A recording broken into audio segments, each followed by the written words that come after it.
Hello managers and fans of the VeloTour, here for a brief update after Tirreno Adriatico. Before we head into the broadcast for the Omloop at Nieuwsblad, the first of the one-day classics, here are the team standings following Tirreno Adriatico. Kyoto in a runaway first place, scoring over 1,900 points, complete domination, winning 3 stages, the general classification, the points classification, and the mountains classification. Things couldn't have gone better for them, so they're out to a good lead. AlphaTauri in second place with 725 points, went out and won a stage of Tirreno Adriatico and the team classification. So certainly looking the best of the rest so far. Hackett up into the third place, had 2 riders in the top 5 of GC there. Doimo in fourth, thanks to Iliana Pavlova and Robel Nagasi, who went out and won a stage. Natalia in 5th place, Sismic in 6th, Castelli 7th, Euskottel Euskadi 8th, Valnor 9th. So places 5 through 9, very close on points. Okay performances, but those managers expecting a bit more as we head into the classics. Futuro Forstall had a rough race, got 2 minor placings on some stages. They are down with 65 points, and Jupiler, the only team with 0 points. I think that will change though in the Omloop, because that's a race they're pretty well suited for. We'll take a look at the individual top scoring riders, and of course Ibai Leida in first with 1,100 points, winning 2 stages, the general classification, the points classification, and the mountains classification of Tirreno Adriatico. So a scorching start with 5 victories. He's going to be up in that number 1 spot for a long time, I think. His teammate Tutan in second after finishing in second place in the GC of Tirreno Adriatico. He was also second in that final time trial on stage 7. Matsuoda in third due to his third place in GC in that race. Pavlova 4th and Manuel Navarro 5th for the same reasons. So mostly the general classification and the sprinter Heinrich Kromer getting up there in their Tirreno Adriatico performances. This leaderboard would get a little bit turned upside down after the Omloop at Nieuwsblad. So without further ado, let's jump into the race. Welcome to the Omloop at Nieuwsblad, the first of the cobbled classics this season, and indeed all classics, and we have a very unusual race situation with 100 kilometers to go. These 2 leaders, Axel Sjogren and Emil Meyer, just attacked very recently. But you'll notice this peloton of 29 is around 8 minutes ahead of this field of 65, and that is because in a crosswind section with about 150 Ks to go, the race was split apart, most of that work being done by Josephine Udebaya, who left behind a lot of her teammates as well.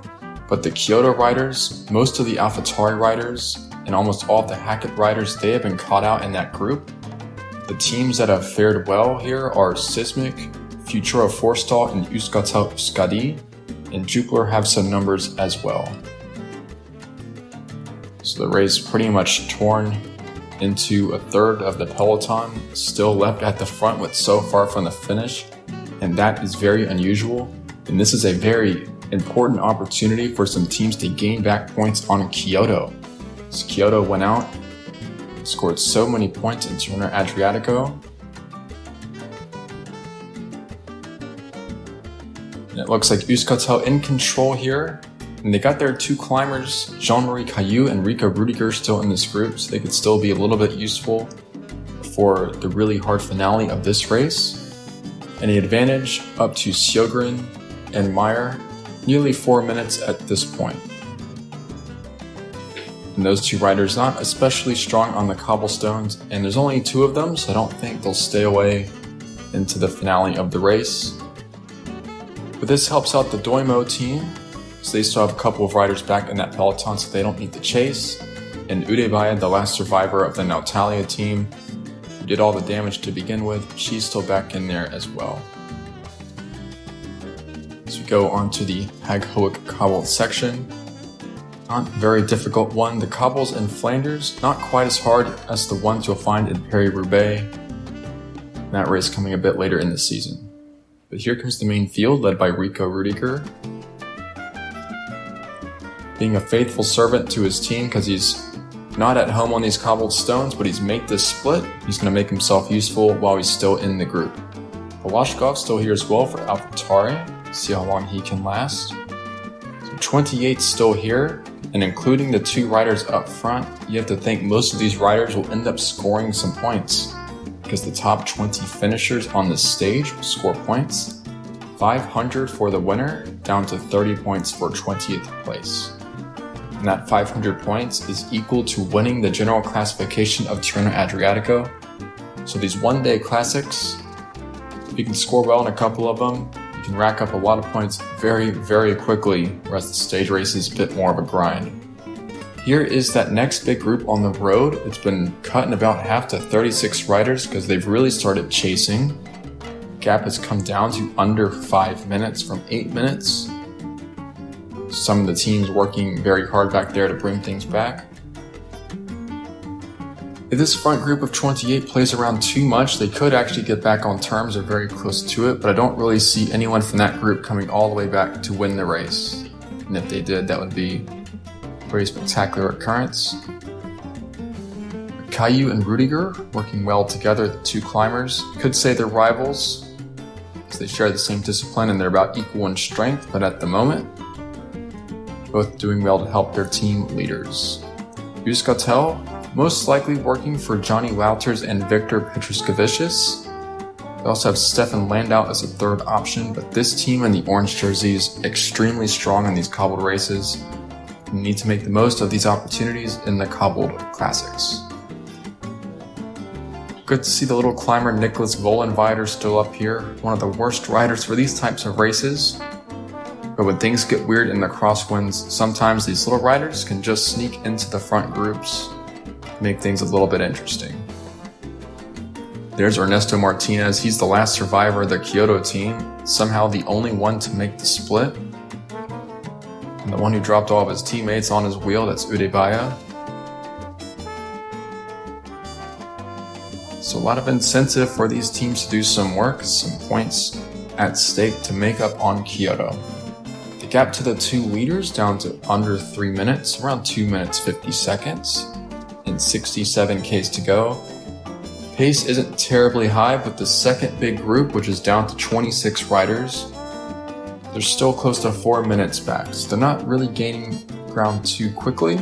No reason to panic yet if you're in this front group.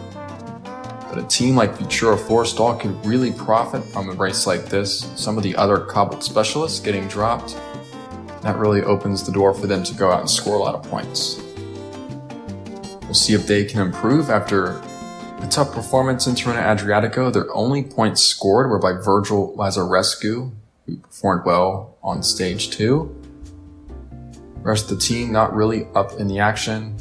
Actually, they had Ishikawa Kitetsu score a handful of points as well, so it's only the two riders who scored. But of course, their wheelhouse is these one-day classics. So let's see if they can get aggressive in the finale. Now Kostra and Sismic have come to the front to assist Euskaltel. They have one of the pre-race favorites, Glenn Martins here. And AlphaTauri still have several riders. Maybe a bit much made of their team getting blown away in that early attack. So I think Luigi Belle, their team leader, is still here.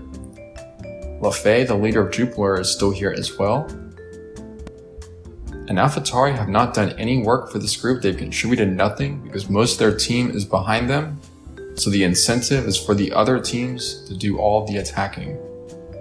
And that's exactly how it's gone down. So we'll see if they can profit from that later in the race. Sjogren and Meyer's advantage down to about 1 minute 45 seconds. So it's coming down steadily. I think Caillou and Rudiger are a bit cooked now because Tristan Romes, one of their classics domestiques, is now starting to help with the pacemaking. And a few riders dangling off the back of this group here. And some of these non-cobblestone specialists, if things get a bit weird in the finale as well, they could backdoor a top 10 result. It's always fun when the unexpected happens in these sorts of races. Euskaltel and Sismic still firmly in control here. Doimo, Jupiler, and AlphaTauri not helping at all. Neither is Futura Forstall. The gap to that second big group, which contains almost the entire Kyoto team, is down to about 3 minutes. So it's come back a little bit over the last 15 or so Ks. But with Johnny Wouters on the front now, not sure how much closer they're going to get. a very strong rider on the flats and the cobbles. So it seems a decision's been made over who the leader's going to be for Euskaltel. It's going to be Petruska Vicious. So even though Wouters is a very good sprinter, those last two hills at the very end, the Kapelmeer and the Balsberg, a little bit too steep for someone like Johnny Wouters. So it makes sense to play some of their other cards. They have Lachlan Baines as well, so a plethora of options for Euskaltel Euskadi.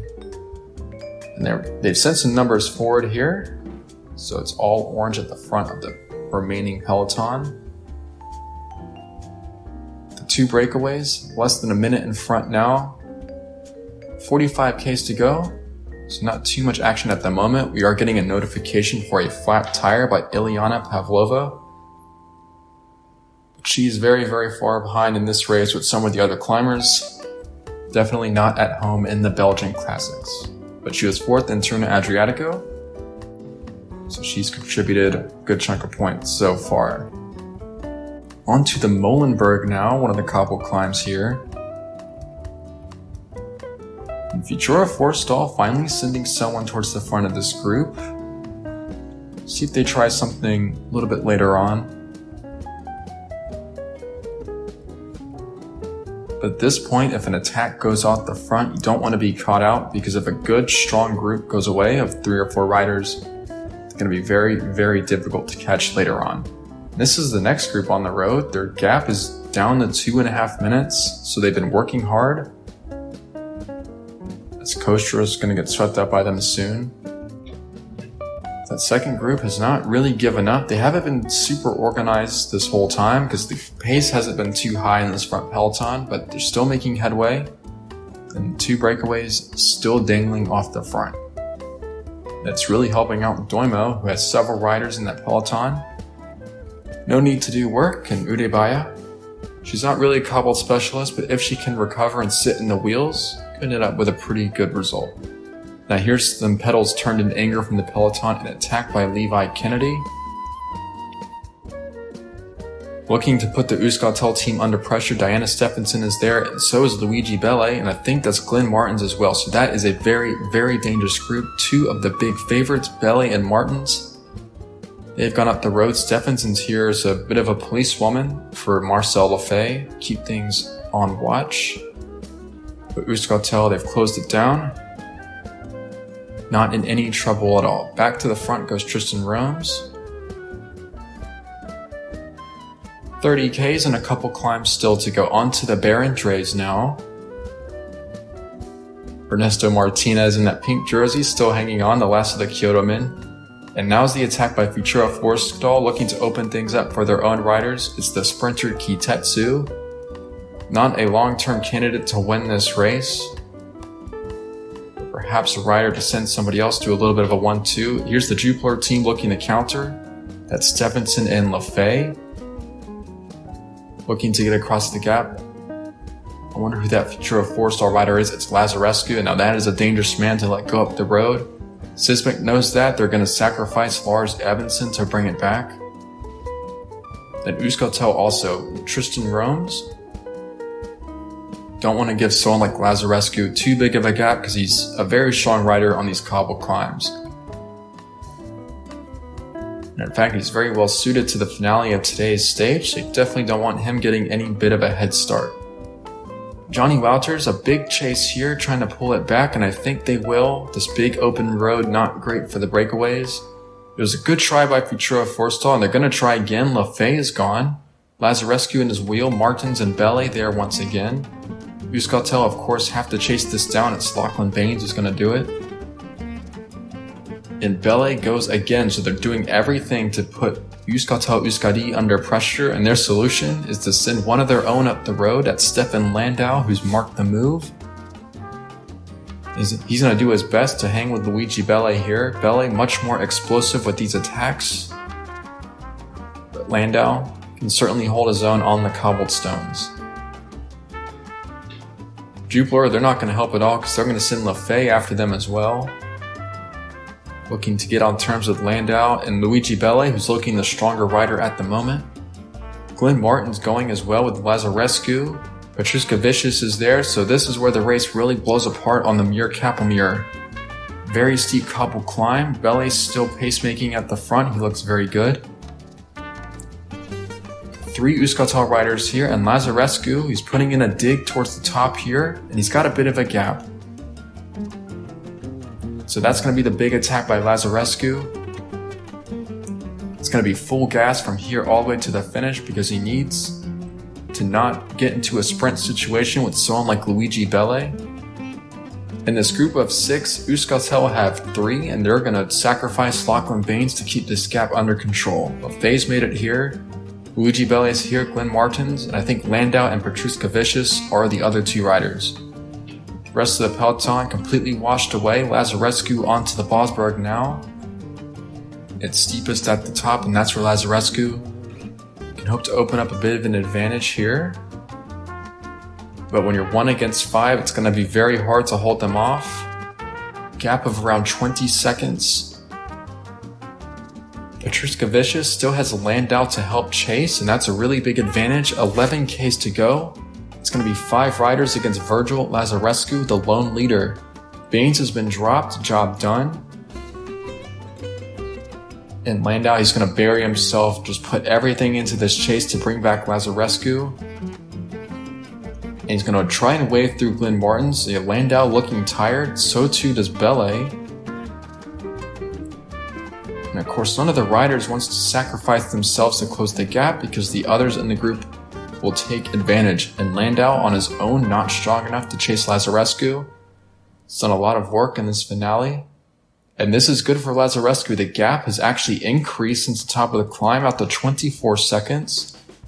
5 Ks to go, and if this other group continues to be disorganized, Lazarescu's going to go out and win the bike race. And that would be a huge turnaround for Vitura Forrestal, who had a very tough time in Tirreno Adriatico. The gap is now 32 seconds. Lazarescu, it's all in from here all the way to the finish. Martins now, he's going to attack. He knows he has to bring back Lazarescu if he's going to have any chance at all. So he's going to make the sacrifice. Lazarescu into the last K with a 30 seconds lead. But now the rest are going to sprint, and they could overhaul him here. It's going to be desperately close, but Petruska Vicious through the middle. He's caught Lazarescu in the final meters. And Euskaltel, they forced themselves to do all the work, and they come away with the win. Petruska Vicious, followed by so many of his teammates, Landau and Baines and Romes, controlling the race finale and doing just enough to haul back Virgil Lazarescu. And that has to be incredibly disappointing for Vitura Forrestal. They really thought they had it. But aggressive bike riding in the finale, they can at least have a moral victory from that. Belle, a protagonist throughout, he's going to get 3rd place. Lafay scores the first points for Jupiler, taking 4th, and Martins is going to be a bit disappointed with 5th place. But Euskaltel Euskadi had 4 riders in the top 15 here, and that's going to be a big coup. And the early animator, Josephine Udebaya, she got up into the top 10. So a good result for Natalia, all things considered. So we'll watch the stragglers come in. A lot of the climbers a long way from the finish, so we'll go ahead and take a look at the final results here. In that front group, the first 4 riders all finishing in the same time. Victor Petruska Vicious of Euskaltel Euskadi is in 1st place, getting that team's first victory of the season. Virgil Lazarescu, the hero of the day, he almost pulled it off with that solo attack from the Muir Cavalier, but caught in the final meters and has to settle for 2nd place. Still scoring 400 points though, so not a bad day all things considered. Luigi Belle in 3rd place for AlphaTauri. They've scored a good chunk of points to gain on the Kyoto team, who were blown away by Udebaya's early attacks. Glenn Martins in 5th place at 14 seconds back for Sismic. Stefan Landau and Lachlan Baines of Euskaltel Euskadi getting 6th and 7th. Josephine Udebaya 8th place at 2 minutes 29 down on the winner. Abdulkader Ngama of Jupiler scoring his first points in 9th place, and Robel Magassi the sprinter up there in 10th. Some of these riders in the top 20, not the ones you'd expect in a Cobble Classic, but when things got crazy with 150k kilometers to go, it's natural that riders are put into scoring positions when they otherwise wouldn't be. We have Josephine Udebaya and Emil Meyer to thank for that for the most part. So a very interesting race in Euskatel Euskadi. The manager Charlie very disappointed with their Tirreno Adriatico performance, but I think he'll feel differently now because they've gone out and won the race and really dominated with their team strength on the cobblestones. So that's the first of the Flame Train Classics. Our next race is going to be Strada Bianca. Another race for the cobbled specialists and some of the punchers as well. And one of the highlights of the season, so we're looking forward to that. See you next time for the White Roads in Tuscany.